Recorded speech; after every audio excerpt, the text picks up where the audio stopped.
ನಮಸ್ಕಾರ. 80ನೇ ಸ್ವಾತಂತ್ರ್ಯೋತ್ಸವದ ಶುಭಾಶಯಗಳು.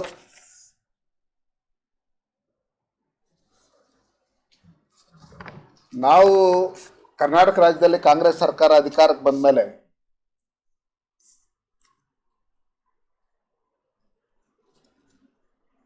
ಸಂವಿಧಾನದ ಅಡಿಯಲ್ಲಿ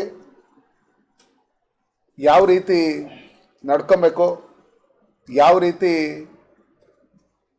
ದೇಶಕ್ಕೆ ಗೌರವ ಕೊಡಬೇಕು, ಯಾವ ರೀತಿ ದೇಶದ ಪರವಾಗಿರಬೇಕು ಅಂತ ಏನಾದರೂ ಚೇಂಜ್ ಆಗಿದ್ದಾರೆ ಅನ್ನೋ ಕಾಂಗ್ರೆಸ್ ಅವರು ಅಂತ ತಿಳ್ಕೊಂಡಿದ್ರಿ. ಆದರೆ ಈ ದಿನ ನಾವು ಯಾವುದೇ ಮೀಡಿಯಲ್ಲಿ ನೋಡಿದ್ರೇನು ಒಂದು ಕಡೆ 80ನೇ ವರ್ಷದ ಸ್ವಾತಂತ್ರ್ಯೋತ್ಸವದ ಒಂದು ಸಂಭ್ರಮಾಚರಣೆಯಲ್ಲಿರ್ತಕ್ಕಂಥ ಸಂದರ್ಭದಲ್ಲಿ ಸನ್ಮಾನ್ಯ ನರೇಂದ್ರ ಮೋದಿಜಿಯವರು ಸತತವಾಗಿ 13ನೇ ವರ್ಷ ಕೆಂಪುಕೋಟೆಯಲ್ಲಿ ಭಾರತ ಧ್ವಜವನ್ನು ಆರಿಸಿ ದೇಶದ ಭದ್ರತೆ ವಿಷಯದಲ್ಲಿ, ಡೆವಲಪ್ಮೆಂಟ್ ವಿಷಯದಲ್ಲಿ ಯಾವ ರೀತಿ ಕೆಲಸ ಮಾಡ್ತಾ ಇದ್ದಾರೆ ಅನ್ನೋ ವಿಶ್ವದಲ್ಲಿ ಅವರನ್ನು ಮೆಚ್ಚುತ್ತಾ ಇದ್ದಾರೆ. ಆದರೆ ಕರ್ನಾಟಕ ರಾಜ್ಯದಲ್ಲಿ ಕಾಂಗ್ರೆಸ್ ಸರ್ಕಾರ ಅಧಿಕಾರಕ್ಕೆ ಬಂದ ಮೇಲೆ ಯಾವ ರೀತಿ ದೇಶದ್ರೋಹಿಗಳು ಯಾರ್ಯಾರಿದ್ರು ದೇಶದ ವಿರುದ್ಧವಾಗಿ ಮಾತಾಡಿದ್ರೆ ನಮ್ಗೆಲ್ಲರನ್ನು ರಕ್ಷಣೆ ಕಾಂಗ್ರೆಸ್ ಸರ್ಕಾರದವ್ರು ಕೊಡ್ತಾರೆ ಅಂತೇಳಿ ಅವ್ರಿಗೆ ಕನ್ಫರ್ಮ್ ಆಗಿದೆ. ನಾವು ಯಾವ ರೀತಿ ಹಿಂದೆ 4ನೇ ವರ್ಷ ನಾವು ಕ್ಲಾಕ್ ಟವರಲ್ಲಿ ನಾವು ಸತತವಾಗಿ ದೇಶಕ್ಕೆ ಸ್ವತಂತ್ರ ಬಂದು 76 ವರ್ಷಗಳ ನಂತರ ನಾವು ಅಲ್ಲಿ ಭಾರತ ಧ್ವಜವನ್ನು ಕ್ಲಾಕ್ ಟವರಲ್ಲಿ ಆರಿಸೋದಕ್ಕೆ ನಮ್ಮ ಸರ್ಕಾರ ಇದ್ದಾಗಂಥ ಸಂದರ್ಭದಲ್ಲಿ ಹಿಂದೆಯಿಂದ ನಮ್ಮ ಓಂಶಕ್ತಿ ಚಲಪತಿಯರು ಇರ್ಬೋದು, ಅನೇಕ ದೇಶ ಪ್ರೇಮಿಗಳು ಎಲ್ಲರೂ ಒಟ್ಟಿಗೆ ಸೇರಿ ಏನು ಒತ್ತಡ ಆಗ್ತಾ ಇದ್ರು, ಏನು ಹೋರಾಟವನ್ನು ಮಾಡ್ತಾ ಇದ್ರು, ಲಾಠಿ ಚಾರ್ಜ್ ಆಗಿತ್ತು, ಗೋಲಿಬಾರ್ ಆಗಿತ್ತು.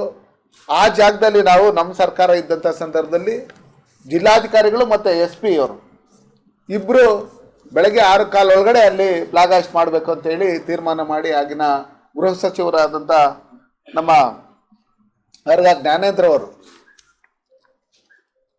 ಅಧಿಕಾರಿಗಳಿಗೆ ಸೂಚನೆ ಕೊಟ್ಟಿದ್ರು. ಒಂದು ರೀತಿಯಲ್ಲಿ ಆ ರೀತಿ ನಾವು ಸಂಭ್ರಮಣೆ ಇದ್ರೆ ಈ ದಿನ ಕೋಲಾರ ಜಿಲ್ಲೆಯಲ್ಲಿ ಕ್ಲಾಕ್ ಟವರ್ ಫ್ಲಾಗ್ ಹಾಸ್ಟಿಂಗ್ ಮಾಡ್ತಾ ಇರಬೇಕಾದ್ರೆ, ಸರ್ಕಾರಿ ಕಾರ್ಯಕ್ರಮ ಇರಬೇಕಾದ್ರೆ ಅದರಲ್ಲಿ ಕಾಮೆಂಟ್ಸ್ ನೋಡಿದ್ರೆ ಒಬ್ಬೊಬ್ಬರು ಒಂದೊಂಥರ ಆ ಕಾಮೆಂಟ್ಸ್ ಕೊಡ್ತಾ ಇರತಕ್ಕಂಥವರೆಲ್ಲ ದೇಶದ್ರೋಹಿಗಳೇನೋ ಲೆಕ್ಕಾಚಾರದಲ್ಲಿ ವಿರುದ್ಧವಾಗಿ ಕಾಮೆಂಟ್ಸ್ ಕೊಡ್ತಾ ಇರ್ತಕ್ಕಂಥವ್ರು. ಇದೊಂದು ಕಡೆ ಆದ್ರೆ ಆ ಕಾಮೆಂಟ್ಸ್ ದೇಶದ ವಿರುದ್ಧವಾಗಿ ಏನೇ ಕೊಟ್ಟರು ಇದನ್ನ ನೋಡ್ಕೊಂಡು ಸನ್ಮಾನ್ಯ ಗೃಹ ಸಚಿವರಾದಂಥ ಪ್ರಿಯಾಂಕ್ ಖರ್ಗೆ ಅವರು ಸುಮ್ಮನೆ ಇದ್ದಾರೆ. ಆದ್ರೆ BJP ಅವರು ಏನಾದ್ರು ಒಂದೇ ಒಂದು ಕಾಮೆಂಟ್ಸ್ ಹಾಕಿದ್ರೆ ಇಮಿಡಿಯೇಟ್ ಆಗಿ ಅವ್ರನ್ನ ಅರೆಸ್ಟ್ ಮಾಡೋಂಥದ್ದು, ಮೊಬೈಲ್ಗಳನ್ನ ಸೀಸ್ ಮಾಡೋಂಥದ್ದು ಮಾಡ್ತಾ ಇದ್ದಾರೆ. ಇವತ್ತು ನಮ್ಮ ಕೋಲಾರ ಶ್ರೀನಿವಾಸ್ ಗೌಡರು ಮಾಜಿ ಶಾಸಕರಾದಂಥ ಶ್ರೀನಿವಾಸ್ ಗೌಡರು ಮನೆ ಪಕ್ಕದಲ್ಲಿ ನಾವೇನು ಸರ್ಕಾರದ ಅನುದಾನದಿಂದ ನಾವು ಮಹಾಲಕ್ಷ್ಮಿ ಲೇಔಟ್ ಅಲ್ಲಿ ಒಂದು ಸರ್ಕಾರಿ ಉದ್ಯಾನವನ್ನು ಮಾಡಿದ್ರಿ.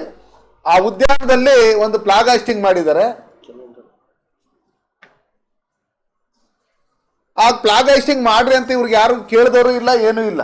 ಆದ್ರೆ ಫ್ಲಾಗ್ ಹಾಸ್ಟಿಂಗ್ ಮಾಡಿದರೆ ಸಂತೋಷ, ಏನೋ ಒಳ್ಳೆ ಬುದ್ಧಿ ಬಂದಿದೆ ಅನ್ನೋ ಲೆಕ್ಕಾಚಾರದ ನಾವು ತಿಳ್ಕೊಂಡಿದ್ರೆ, ಏನು ಕ್ಲಾಕ್ ಟವರ್ ಅಲ್ಲಿ ಅವರು ಖಡ್ಗನ ಹಾಕಿದ್ರು ಸುಮಾರು ಒಂದು 300 kg ತೂಕದ್ದು, ಅದೇ ಸ್ಟೈಲಲ್ಲಿ ಇರ್ತಕ್ಕಂಥದ್ದು ಮತ್ತೆ ಅದೇ ಮಾದರಿಯಲ್ಲಿ ಇರ್ತಕ್ಕಂಥದ್ದು ಚಿಕ್ಕದೊಂದು ತಲವಾರನ್ನ ಅಲ್ಲಿ ಫ್ಲಾಗ್ ಹಾಸ್ಟಿಂಗ್ ಮಾಡಕ್ ಬಂದಂತ ಈ ಮುಸ್ತಫಾ ಈ ಟ್ರಾಕ್ಟರ್ ಶೋರೂಮ್ ಇಟ್ಕೊಂಡಿದ್ದಾರೆ.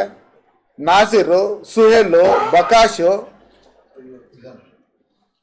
ಇವರೆಲ್ಲರೂ ಸೇರಿ ಅಲ್ಲಿ ತಲವಾರನ್ನ ಪ್ರದರ್ಶನ ಮಾಡಿದ್ದಾರೆ. ಅಲ್ಲಿ ಅವ್ರು ಕೊಟ್ಟಿದ್ದಾರೆ, ಗಿಫ್ಟ್ ಆಗಿ ಕೊಟ್ಟಿದ್ದಾರೆ, ಅವರು ನೋಡಿಸಿದ್ದಾರೆ. ಅದನ್ನ ನೀವು ಇದರಲ್ಲಿ ಮಾಧ್ಯಮಗಳಲ್ಲಿ ನೋಡ್ಬೋದು. ಇವಾಗ ನಮ್ಮಲ್ಲಿ ಓಂಶಕ್ತಿ ಚಲಪತಿ ಅವರು ಅವರೇನು ಕತ್ತಿ ವರ್ಷ, ಕೋಲರ್ಸ ಎಲ್ಲ ಕುಸ್ತಿ ಎಲ್ಲ ಕಲ್ತಿದ್ರು, ಅದನ್ನ ಪ್ರದರ್ಶನ ಮಾಡಕ್ ಹೋದಂತ ಸಂದರ್ಭದಲ್ಲಿ ನಾವು ಕೇಸ್ ಹಾಕಿದ್ರು. ಕೇಸ್ ಹಾಕಿದ್ರು. ಇವತ್ತು ನೋಡಿದರೆ ಇವರು ತಲ್ವಾರನ್ನ ಪ್ರದರ್ಶನ ಮಾಡಿ ಇವತ್ತು ಸ್ವತಂತ್ರ ದಿನಾಚರಣೆಯಲ್ಲಿ ಫ್ಲಾಗ್ ಹಾಸ್ಟಿಂಗ್ ಮಾಡ್ತಾರೆ ಅನ್ನೋದಾದರೆ ಅವ್ರಿಗೊಂದು ನ್ಯಾಯ, ನಮಗೊಂದು ನ್ಯಾಯನ? ಅವ್ರು ಯಾವ ದೇಶದಲ್ಲಿದ್ದಾರೆ? ಅವರು ಈ ದೇಶದಲ್ಲಿ ಇರೋದಕ್ಕೆ ನಾಲಾಯಕ ಅಂತ ಹೇಳಿ ನಾನು ಹೇಳಕ್ಕೆ ಇಷ್ಟಪಡ್ತೀನಿ. ನೋಡಿ,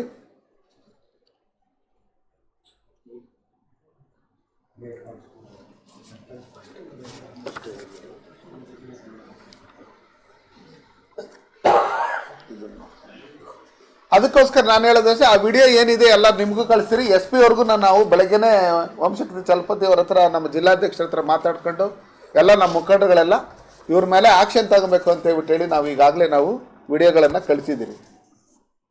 ಒಂದು ಕಡೆ ಕೋಲಾರಲ್ಲಿ ಈ ಥರ ನಡೀತಾ ಇದ್ರೆ, ಈ ಯಾರು ಮುಸ್ತಫಾ ಇದ್ದಾನೆ ಅವನು ಕಾಂಗ್ರೆಸ್ ಲೀಡ್ರು. ಹಿಂದೆ ಜಾರ್ಜ್ ಮೇಲೆ ಚುನಾವಣೆಗೆ ಎಲೆಕ್ಷನ್ಗೆ ನಿಂತು ಕೇವಲ ಬರೀ 3,000 ಓಟ್ಗಳನ್ನು ತಗೊಂಡು ಸೋತು, ಹೀನಾಯವಾಗಿ ಸೋತು, ಹಿಂದೆ JDS ಅಲ್ಲಿ ಗುರ್ಸ್ಕೊಂಡಿದ್ದಂಥವನು ಇವತ್ತು ಏನಾದರೂ ಮಾಡಿ ನಾನು ರಾಜಕೀಯ ನೆಲೆಯನ್ನು ಕಂಡಿಡ್ಕೊಬೇಕು ಅನ್ನೋ ಲೆಕ್ಕಾಚಾರದಲ್ಲಿ ಬಂದು ಇವತ್ತು ಈ ದೇಶದ್ರೋಹಿಗಳ ಜೊತೆಲಿ ಸೇರ್ಕೊಂಡು ಏನು ಫ್ಲಾಗ್ ಹಾಸ್ಟಿಂಗ್ ಮಾಡಬೇಕು ಅದನ್ನು ಮಾಡೋದನ್ನು ಬಿಟ್ಟು ಈ ತಲ್ವಾರನ್ನ ಇಸ್ಕೊಂಡು ನಾವು ಇದಿರ ಹಿಂದೆ ಆ ತಲ್ವಾರ್ ಮೇಲೆ ಬರ್ದಿತ್ತು, ಇಲ್ಲಿ ಕ್ಲಾಕ್ ಟವರ್ ಹಾಕಿದ್ದು, ಈ ಕಾಫಿರು ಇದು ನಮ್ಮ ಧರ್ಮದ ವಿರೋಧಿಗಳ ರಕ್ತವನ್ನು ಹೀರೋದಕ್ಕೆ ನಾವು ಕಾತುರದಿಂದ ಕಾಯ್ತಾ ಇದ್ದೀನಿ ಅಂತ ಹೇಳಿ ಆ ತಲ್ವಾರ್ ಮೇಲೆ ಬರೆದಿದ್ರು.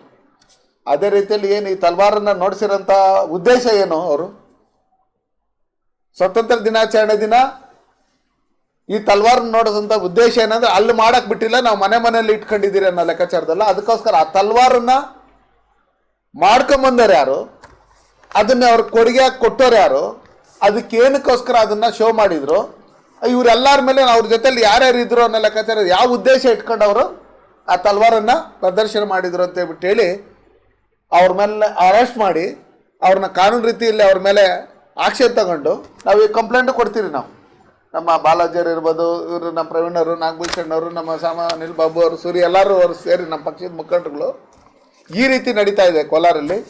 ಒಂದು ಕಡೆ ಇವರು ಸುಹೇಲು ಈಗ ನಜೀರ್ ಅವರು ಶಿಷ್ಯರು ಅಂತಾನೂ ಹೇಳ್ತಾರೆ, ಟ್ರ್ಯಾಕ್ಟರ್ ಶೋರೂಮ್ ಬೇರೆ ಇಟ್ಕೊಂಡವ್ರೆ, ಟ್ರ್ಯಾಕ್ಟರ್ ಶೋರೂಮ್ ಬೇರೆ ಇಟ್ಕೊಂಡಿದ್ದಾರೆ, ಅವ್ರ ಶಿಷ್ಯರು ಅಂತ ಹೇಳಿ ಎಲ್ಲರನ್ನು ಹೇಳ್ತಾ ಇದ್ದಾರೆ. ಅದಕ್ಕೋಸ್ಕರ ಇವತ್ತು ಕಾಂಗ್ರೆಸ್ ಅಲ್ಲಿ ಅವ್ರು ಗುರ್ಸ್ಕೊಂಡಿರೋದ್ರಿಂದ ಇಂಥ ದೇಶದ್ರೋಹಿಗಳನ್ನ ಕೂಡಲೇ ಬಂಧಿಸಬೇಕು, ಅವ್ರ ಮೇಲೆ ಕಾನೂನು ರೀತಿಯಲ್ಲಿ ಆಕ್ಷನ್ ತಗೊಬೇಕು ಅನ್ನೋದು ಒಂದು. ಮಾನ್ಯ ಜಿಲ್ಲಾಧಿಕಾರಿಗಳು ಕೋಲಾರ ಜಿಲ್ಲೆಯಲ್ಲಿ, ಮಾನ್ಯ ಪೊಲೀಸ್ ವರಿಷ್ಠಾಧಿಕಾರಿಗಳು ಕೂಡಲೇ ಯಾರು ಈ ಕೋಲಾರಲ್ಲಿ ಮಹಾಲಕ್ಷ್ಮಿ ಲೇಔಟ್ ಅಲ್ಲಿ ಏನು ಉದ್ಯಾನವನದಲ್ಲಿ ಫ್ಲಾಗ್ ಹಾಸ್ಟಿಂಗ್ ಮಾಡೋಂಥ ಸಂದರ್ಭದಲ್ಲಿ ಈ ತಲ್ವಾರನ್ನ ಕೊಟ್ಟರು ಕೊಡುಗೆಯಾಗಿ, ಏನಕ್ಕೋಸ್ಕರ ಕೊಟ್ಟರು, ಏನಕ್ಕೋಸ್ಕರ ಅದನ್ನ ಪ್ರದರ್ಶನ ಮಾಡಿದ್ರು? ನಮ್ಮ ಅಧ್ಯಕ್ಷರಿಗೊಂದು ಕಾನೂನು, ಅವ್ರಿಗೊಂದು ಕಾನೂನ, ಕೂಡಲೇ ಅವ್ರ ಮೇಲೆ ಕಾನೂನು ರೀತಿಯಲ್ಲಿ ಆಕ್ಷನ್ ತಗೊಂಡು ಅವ್ರನ್ನ ಕೂಡಲೇ ಬಂಧಿಸ್ಬೇಕು ಅಂತ ಹೇಳಿ ನಾವು ಕಂಪ್ಲೇಂಟ್ ಕೊಡ್ತೀರಿ.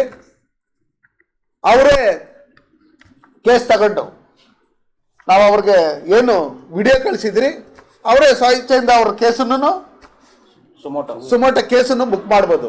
ಅದಕ್ಕೋಸ್ಕರ ನಾವು ನಮ್ಮ ಜಿಲ್ಲೆಯವರೇ ರವಿಯವರು DC ಅವರು ಮತ್ತೆ ದೇಶದ ಬಗ್ಗೆ ಅಪಾರ ಅಭಿಮಾನ ಇರ್ತಕ್ಕಂಥ ಪೊಲೀಸ್ ವರಿಷ್ಠಾಧಿಕಾರಿ ಇದ್ದಾರೆ.